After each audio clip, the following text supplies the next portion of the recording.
When you visit Stahl's, be sure to allow yourself plenty of time because everything you see is going to stop you in your tracks. But when you roll up on this baby, take an extra moment or two because it's different and different than anything else you'll see in the collection.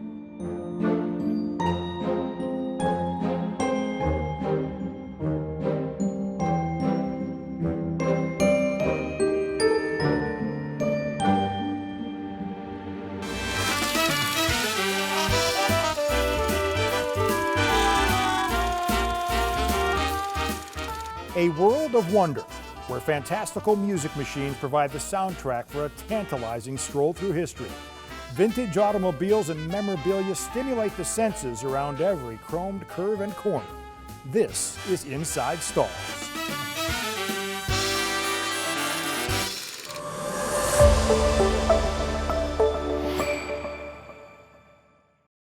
Of all of Ed Roth's wild and wacky creations, his dragster-inspired, bubble-canopied, one-eyed Cyclops Mysterion just might top the list. It did for a young man named Jeff Jones, who was captivated by the car the first time he saw it.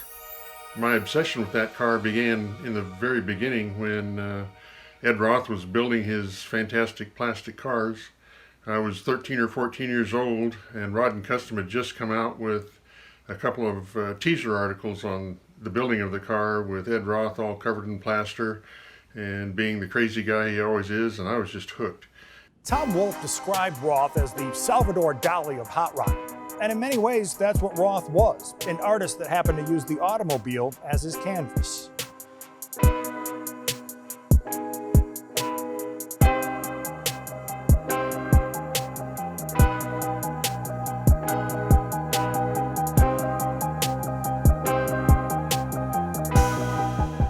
Roth completed the Mysterion in 1963. He eventually rented the car to show promoter Bob Larrabee.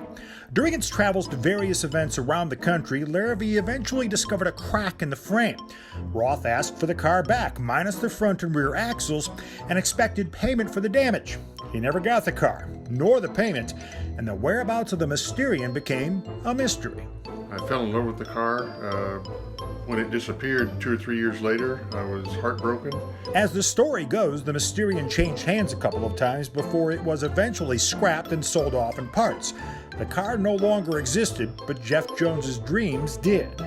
From the early 60s till the rest of my life, I was just driven to see if I could reproduce that car.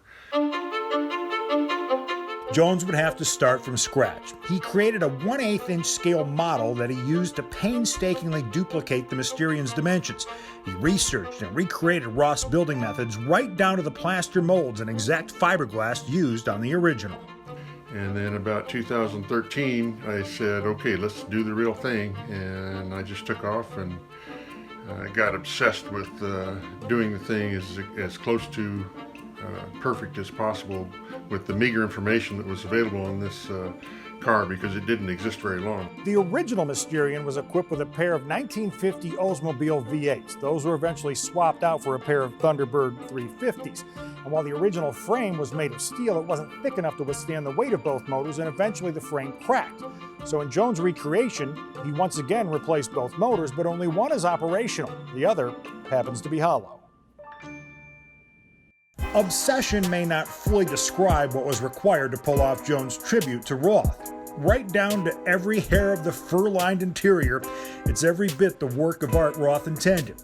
The longer you look at the car, the more you see, and the more fascinating the creation and the story becomes. It was a labor of love, it was a bucket list thing, and I'm so happy now that it's at Stahl's where a lot of people can see it. The bucket list thing was building the car. Once I built it, I'm glad that it got to go to Stahl's, where many people can enjoy what Ed Roth did.